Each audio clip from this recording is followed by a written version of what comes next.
આપણી પૃથ્વી પર ઘણી ઘટનાઓ આપણી આજુબાજુમાં થતી હોય છે, પણ આપણે એ કેમ થાય છે એ કોઈ ઠોસ રીતે સમજવાની આપણે કોશિશ નથી કરતા. આજે આપણે જાણશું કે જે આપણી આજુબાજુમાં જે ઘટનાઓ થાય છે, જેમ કે ઉનાળો કેમ આવે છે, શિયાળો કેમ આવે છે, ઉત્તરીય ધ્રુવ અને નોર્થ પોલ અને સાઉથ પોલ દક્ષિણીય ધ્રુવ પર તમને ખ્યાલ હોય તો 6 મહિનાનો દિવસ અને 6 મહિનાની રાત હોય છે. આવું શા કારણસર થાય છે? ભારતનો સમય લંડનના સમયથી 5.5 કલાક આગળ કેમ છે? કોઈ પણ જગ્યાનો, દુનિયાની કોઈ પણ જગ્યાનો સમય અત્યારે શું થતો હશે તે કેવી રીતે જાણી શકાય? આપણું દુનિયાનો, ભારતનો લાંબામાં લાંબો અને ટૂંકામાં ટૂંકો દિવસ કયો છે? તમે જો અમેરિકા અને કેનેડાની બોર્ડર જોઈ હશે તો એની એક વિશેષતા છે, એ સ્ટ્રેટ લાઈન છે. તો એ સ્ટ્રેટ લાઈન કેવી રીતના બોર્ડર બની, એની પાછળની શું વાર્તા છે? આપણે જે માની લઈએ કે 31 ડિસેમ્બર 2020 જાપાનમાં સેલિબ્રેટ કરીએ છીએ અને 1 જાન્યુઆરી 2021 અમેરિકાનું પ્લેન પકડી રવાના થઈએ છીએ. તો જ્યારે આપણે અમેરિકા ઉતરશું, 1 જાન્યુઆરીએ બેસશું જાપાનથી અને અમેરિકા ઉતરશું, તો અમેરિકામાં ત્યારે 31મી ડિસેમ્બર જ હશે. આવું શા કારણસર થાય છે? આપણને એક દિવસ જીવનનો વધારે મળે છે જીવવા માટે. પહેલીએ બેસીને 31મી ફરીથી સેલિબ્રેટ કરવાનો મોકો મળે છે. અને એવી જ રીતના અમેરિકાથી જાપાન જઈએ તો એક દિવસ શું આપણે ગુમાવી દઈએ છીએ જીવવાનો? આની પાછળની શું વાર્તા છે? આપણો જે સેટેલાઇટ છે, ઉપગ્રહ છે, ટેલિકોમ્યુનિકેશન્સના હશે, ડિફેન્સના હશે, વેધર પ્રેડિક્શનના હશે, આ જે બધા સેટેલાઇટ્સ આપણે જે અહીંયા પૃથ્વી પરથી છોડીએ છીએ અંતરિક્ષમાં, તો એ પૃથ્વીના કયા લોકેશન પરથી, કયા ખૂણામાંથી છોડીએ તો ઓછામાં ઓછી એનર્જી આપણે એ સેટેલાઇટ પાછળ બાળવી પડે, એ પણ આપણે જાણશું. આ બધા પ્રશ્નોના જવાબ જે છે તે ભૂગોળ એટલે કે જ્યોગ્રાફી પાસે છે. આજે આપણે સિમ્પલ સાદી ભાષામાં એને સમજશું.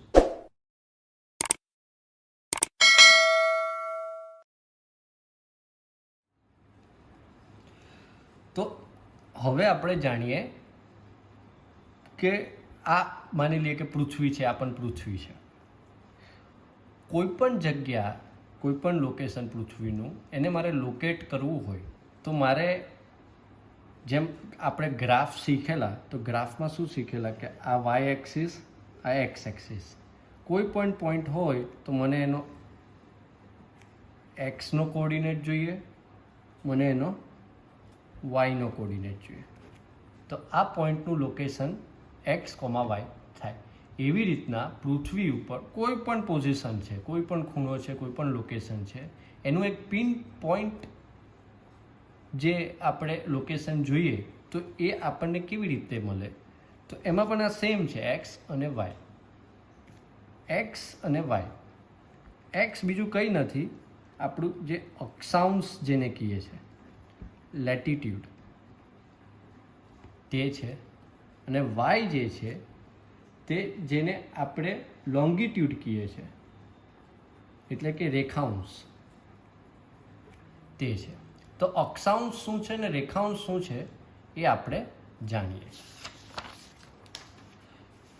માની લો આ પૃથ્વી છે, એને વચ્ચેથી એના 2 ભાગ કરવામાં આવે છે, ઉપરનો નોર્થ, નીચેનો સાઉથ. તો આ જે એક કાલ્પનિક લાઈન આપણે દોરી, ઇમેજિનરી લાઈન જે આપણે દોરી, તેને કહીશું ઇક્વેટર, જે પૃથ્વીના સરખા 2 ભાગ કરે છે. અને કેવા ભાગ કરે છે? નોર્થ અને સાઉથ. નોર્થને કહેવાય છે નોર્ધન હેમિસ્ફિયર, સાઉથને કહેવાય છે સધર્ન હેમિસ્ફિયર, એટલે ઉત્તરીય ગોળાર્ધ અને દક્ષિણીય ગોળાર્ધ. ઇક્વેટર એટલે કે કાલ્પનિક લાઈન છે, એવી કોઈ લાઈન ખરેખર પૃથ્વી પર છે નહીં, પણ આપણે પૃથ્વીને વધારે સારી રીતે સમજી શકીએ એટલે એક લાઈન દોરીએ છીએ, જેનું નામ આપણે ઇંગ્લિશમાં ઇક્વેટર કહીએ છીએ, ગુજરાતીમાં એને વિષુવવૃત્ત કહેવાય છે, કાં તો ભૂમધ્ય રેખા પણ કહેવાય છે. હવે આ ઇક્વેટરે શું કર્યું, તમારી ગ્રાફની એક્સ એક્સિસ બનાવી દીધી. હવે કોઈ પણ સ્થળનું અક્ષાંશ લેટિટ્યૂડ એ શું હોય છે, માની લે કે આ પોઈન્ટ છે, અહીંયા કંઈક શહેર આવ્યું છે, તો એ શહેરનું અક્ષાંશ એટલે કે ઇક્વેટર સાથે આ શહેર અને સેન્ટરને જોડતી જે લાઈન છે તે કેટલા ડિગ્રીનો એંગલ બનાવે છે તે આ શહેરનું લેટિટ્યૂડ થયું. માની લઈએ કે આ શહેર 1 ડિગ્રીનો એંગલ બનાવે છે, તો આનું લેટિટ્યૂડ થયું 1 અને એ નોર્થમાં છે એટલે n 1 ડિગ્રી નોર્થ. એવી રીતના કોઈક બીજું જગ્યા છે તે બીજું 1 ડિગ્રી બનાવે છે, એટલે ટોટલ 2 ડિગ્રી બનાવે છે ઇક્વેટર સાથે, એટલે એનું થયું 2 ડિગ્રી નોર્થ. આ એનું અક્ષાંશ થયું, લેટિટ્યૂડ થયું. તો હવે આપણી પાસે હું આ જ ડાયાગ્રામ અહીંયા પણ દોરું છું કે ભાઈ 1 ડિગ્રી અહીંયા આવ્યું, 2 ડિગ્રી અહીંયા આવ્યું, બરાબર છે. તો 1 ડિગ્રીની લાઈન આ આવી, 2 ડિગ્રીની લાઈન આ આવી,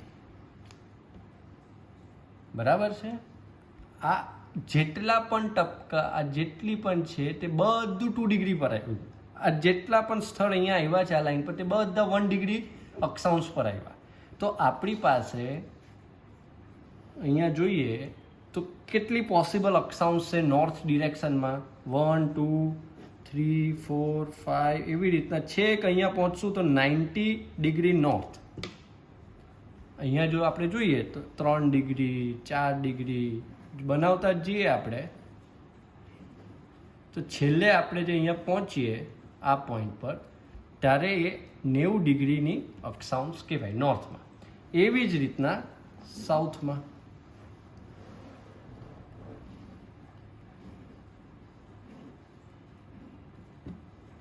અહીંયા જ્યારે પહોંચશું તો 90 ડિગ્રી સાઉથ આવી જશે.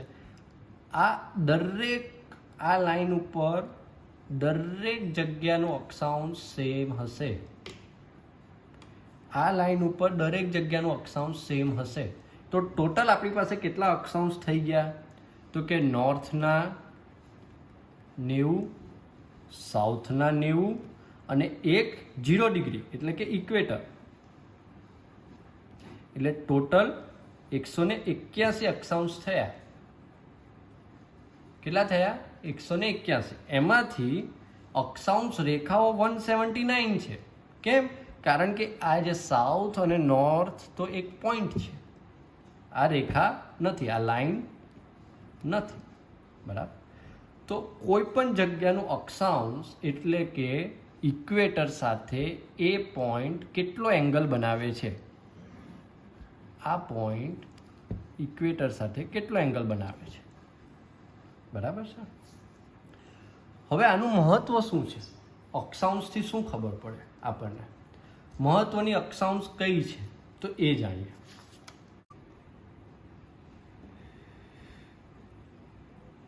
હવે આપણે મહત્વની લેટિટ્યૂડ અક્ષાંશો કયા કયા છે એ જાણી લઈએ. તો આ તો ઇક્વેટર છે. ઇક્વેટર એટલે વિષુવવૃત્ત કાં તો ભૂમધ્ય રેખા. હવે અહીંયા એક નોર્ધન હેમિસ્ફિયરમાં ઉત્તરીય ગોળાર્ધ પર 23.5 ડિગ્રી નોર્થ અને દક્ષિણીય ગોળાર્ધ પર 23.5 ડિગ્રી સાઉથ. આ બે જે લેટિટ્યૂડ છે તે આપણા માટે ઇમ્પોર્ટન્ટ છે. કેમ ઇમ્પોર્ટન્ટ છે બી જાણીએ. પછી એની નીચે બીજો એક લેટિટ્યૂડ છે અને અહીંયા નોર્થમાં પણ બીજો એક લેટિટ્યૂડ છે. આ જે મેઇન લેટિટ્યૂડ છે જે આપણે જાણવા જોઈએ તે છે આ 66.5 ડિગ્રી સાઉથ પર છે, આ 66.5 ડિગ્રી નોર્થ પર છે. આ જે લેટિટ્યૂડ છે 23.5 ડિગ્રી નોર્થ, એને આપણે કહીએ છીએ ટ્રોપિક ઓફ કેન્સર, કર્કવૃત્ત. અને જે 23.5 ડિગ્રી સાઉથ ઉપર છે તેને આપણે કહીએ છીએ ટ્રોપિક ઓફ કેપ્રિકોન. એટલે મકરવૃત. આને કહે છે આર્ટિક સર્કલ, કારણ કે નોર્થ પોલ બાજુ છે, આર્ટિક પાસે છે. આને કહે છે એન્ટાર્કટિક સર્કલ, કારણ કે એન્ટાર્કટિકા પાસે છે, સાઉથ પોલ પાસે છે. હવે જાણવા જેવું શું છે કે જે સૂર્ય છે, સન, તે કર્કવૃતના અક્ષાંશથી મકરવૃતના અક્ષાંશ સુધી ટ્રાવેલ કરે છે. આની વચ્ચે ગમે ત્યારે કોઈ પણ દિવસ તમે લઈ લો વર્ષનો, તો સૂર્ય કાં તો અહીંયા અને અહીંયાની કોઈક એક વચ્ચેની પોઝિશન પર હશે. એનો મતલબ શું થાય તો કે આપણે જાણીએ કે ભારત જે છે, અહીંયા આપણું ગુજરાત છે,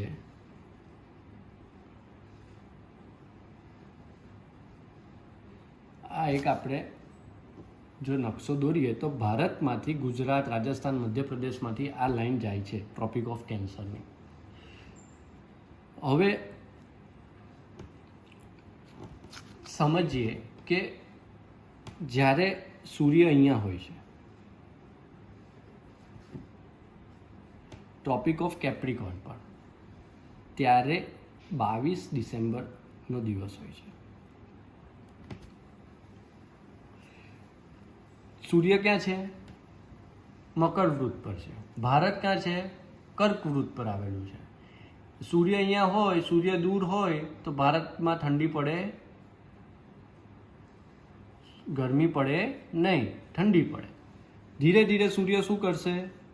વિષુવવૃત્ત તરફ જશે. માર્ચ મહિનામાં વિષુવવૃત્તમાં આવી જશે અને જૂન મહિનામાં કર્કવૃત્ત પર આવી જશે, એટલે બરાબરની ગરમી પડે. પછી પાછો સૂર્ય સપ્ટેમ્બર મહિનામાં વિષુવવૃત્ત પર આવી જશે અને પાછો ડિસેમ્બરમાં કર્કવૃત્ત પર ચાલ્યો જશે, એટલે પાછી ઠંડી પડશે. એટલે તમે જોશો કે ટ્રોપિક ઓફ કેન્સર પર જેટલા પણ દેશ આવ્યા છે, એટલા દેશોમાં જૂન મહિનામાં ગરમી પડે. માર્ચ અને સપ્ટેમ્બરમાં ન ઠંડી હોય ન ગરમી હોય, ડિસેમ્બરમાં ઠંડી હોય. હવે લાંબામાં લાંબો દિવસ કયો હોય તો કે જ્યારે સૂર્ય સૌથી નજીક હોય.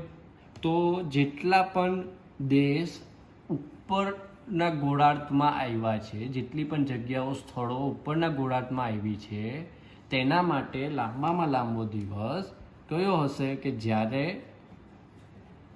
સૂર્ય અહીંયા આવશે. અને ટૂંકામાં ટૂંકો દિવસ ક્યારે હશે? જ્યારે સૂર્ય અહીંયા હશે. 22 ડિસેમ્બર, 22 જૂન. બરાબર. હવે બીજી જાણવા જેવી વાત એવી છે કે જ્યારે સૂર્ય અહીંયા હશે, 22 જૂને હશે, ત્યારે તમને બપોરના જ્યારે 12 વાગશે ને, ત્યારે સૂર્ય એકદમ આકાશના સેન્ટર પર દેખાશે. તમે ઊંચું કરશો જોવા તો તમારી એક્ઝેક્ટ ઉપર સૂર્ય હશે. ક્યારે? 22 જૂને 12 વાગે. હવે આ જે લોકેશન છે, આનાથી ઉપર તમે કશે પણ ચાલ્યા જાઓ, આ લાઈન ટ્રોપિક ઓફ કેન્સરથી ઉપર તમે ગમે ત્યાં ચાલ્યા જાઓ, કોઈ પણ દિવસ, કોઈ પણ વર્ષ, કોઈ પણ સમયે સૂર્ય બપોરના 12 વાગે તમને એક્ઝેક્ટ માથા પર જોવા મળશે નહીં.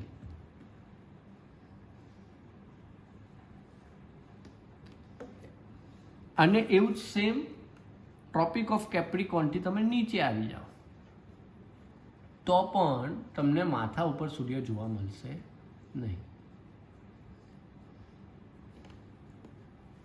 આ જ વસ્તુ આપણે હવે બીજી રીતે સમજીએ કે શિયાળો અને ઉનાળો કેવી રીતના આવે છે. આપણે સમજી ગયા કર્કવૃત, મકરવૃત, લાંબો દિવસ, ભારતમાં ગરમી ક્યારે પડે. હવે અર્થની જે પૃથ્વીની એક ખાસિયત છે એ છે ને આવી રીતના, આ તો મેં એક આઈડલ સિચ્યુએશન બતાવેલી છે કે ભાઈ અર્થ છે, ટ્રોપિક ઓફ કેપ્રિકોન છે, ટ્રોપિક ઓફ કેન્સર છે, ઇક્વેટર છે. આ એની સીધી છે એક્સિસ, તમે જોશો તો 90 ડિગ્રી પર છે. અર્થ પોતે બી એની ધરી ઉપર ફરે છે અને સૂર્યની આજુબાજુ પણ ફરે છે. 22 ડિસેમ્બરે પૃથ્વી અહીંયા હશે. હવે જો તમે રેસ જોશો તો ક્યાં આવે છે? સીધા ઇક્વેટર પર આવે છે. જો કેમ? કારણ કે અત્યારે આપણે અર્થને સીધો દોર્યો છે 90 ડિગ્રીની એક્સિસ પર. 22 ડિસેમ્બરે ઇક્વેટર પર જ તડકો પડે છે સૌથી વધારે. અહીંયા આવે છે. આમ જે આપણે માર્ચનો મહિનો કહીનો કે ભાઈ વિષુવવૃત્ત પર આવી ગયું. 21 માર્ચે અહીંયા આવશે વિષુવવૃત્ત પર. 21 માર્ચથી અર્થ અહીંયા આવશે 21 જૂને. ત્યારે પણ અત્યારે ધરી સીધી જ છે એટલે ઇક્વેટર પર જ પડે છે, બરાબર. અને સપ્ટેમ્બરમાં અહીંયા આવશે પાછું 22 ડિસેમ્બર, આખું સર્કલ પતાવી દેશે. પણ આ જ વસ્તુ જો ધરી, કારણ કે પૃથ્વીની ધરી સ્ટ્રેટ નથી, તે 23.5 ડિગ્રી ઉપર વળેલી છે, ધરી આમ છે, તો શું થશે? તો આ ડાયાગ્રામ જુઓ. ધરી વળી ગઈ, સૂર્યનો પ્રકાશ તો આવતો જ હતો. પહેલા અહીંયા ઇક્વેટર હતું, હવે અહીંયા શું આવી ગયું છે? Tropic of Capricorn. હવે ડાયરેક્ટ સૂર્યનો પ્રકાશ ક્યાં પડે છે? ટ્રોપિક ઓફ કેપ્રિકોન ઉપર, મકર વૃત્ત ઉપર. ક્યારે? 22 ડિસેમ્બરે.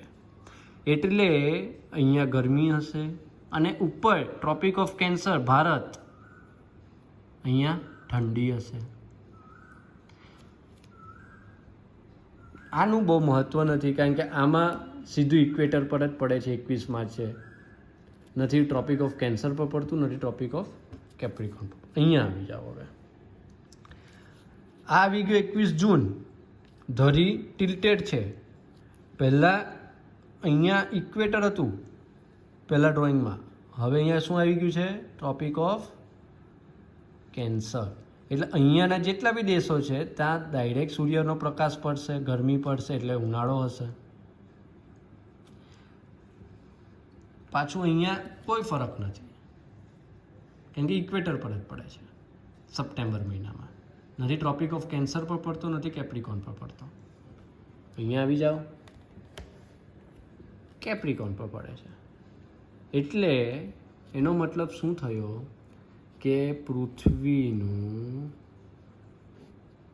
ઉપરનો ગોળા, ઉત્તરીય ગોળાર્ધ અને દક્ષિણીય ગોળાર્ધમાં શિયાળો અને ઉનાળો અલગ અલગ વખતે આવે છે. દક્ષિણીય ગોળાર્ધમાં ઉનાળો ડિસેમ્બરમાં આવે છે અને ઉપરીયોમાં જૂનમાં આવે છે. અને આ શિયાળો અને ઉનાળો આવવાનું કારણ અર્થની ધરી ટિલ્ટેડ છે, સીધી નથી. એટલે સૂર્યકિરણો કાં તો અહીંયા પડે છે ને ક્યાં તો અહીંયા પડે છે. જ્યારે અહીંયા પડે છે ત્યારે જૂન મહિનામાં કેન્સર પર, અને અહીંયા પડે છે ત્યારે ડિસેમ્બર મહિના પર કેપ્રિકોન પર.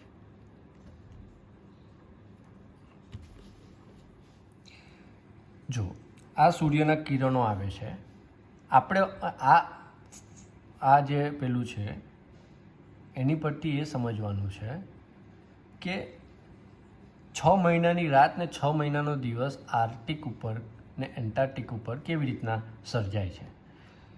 તો જુઓ, ધરી પૃથ્વીની 23.4 ડિગ્રી ઝૂકેલી છે. ઇક્વેટર અહીંયા આવી ગયો છે. ટ્રોપિક ઓફ કેન્સર અહીંયા આવશે, ટ્રોપિક ઓફ કેપ્રિકોન અહીંયા આવશે, બરાબર છે. હવે આ જે તમને અજવાળાવાળો ભાગ છે, તે અજવાળાવાળો ભાગ છે એ છે દિવસ, ડે, અને આ છે નાઇટ. સૂર્યની સામે છે એટલે ડે. હવે જાણવા જેવું એ છે કે આ જે ભાગ છે ને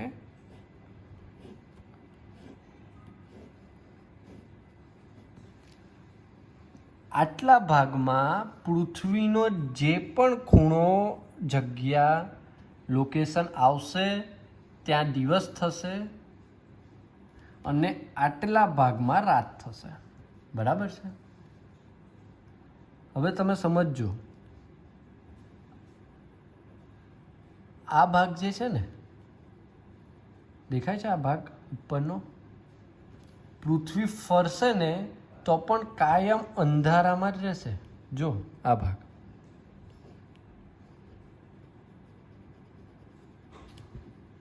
અજવાળામાં નહીં આવે, આ ભાગ આવશે ફરશે. એટલે આ જે ભાગ છે આટલો, આ કાયમ અજવાળામાં જ રહેશે, અંધારામાં નહીં આવે. ક્યાં સુધી? 6 મહિના સુધી. કેમ? પછી 6 મહિના પછી તો પૃથ્વી સૂર્યને ફરી ગઈ હશે. સમજ પડ્યા છે? પૃથ્વી ફરતી ફરતી આમ નીકળી ગઈ હશે. એટલે એન્ટાર્કટિક ઉપર 6 મહિનાનો દિવસ, 6 મહિનાની રાત આર્કટિક ઉપર, અને એવું આનાથી ઊંધું જ્યારે પૃથ્વી પેલી બાજુ ચાલી જશે. 6 મહિનાનો દિવસ અહીંયા, 6 મહિનાની રાત અહીંયા. જો સમજો, આ ભાગ ક્યારેય પણ પૃથ્વી ફરશે તો અંધારામાં આવશે નહીં, કારણ કે અંધારું ચાલુ ક્યાંથી થાય છે? અહીંયાથી. આ ભાગ ક્યારેય અજવાળામાં આવશે નહીં, કારણ કે આ ભાગ ક્યારેય અહીંયા આવશે નહીં. ઓકે.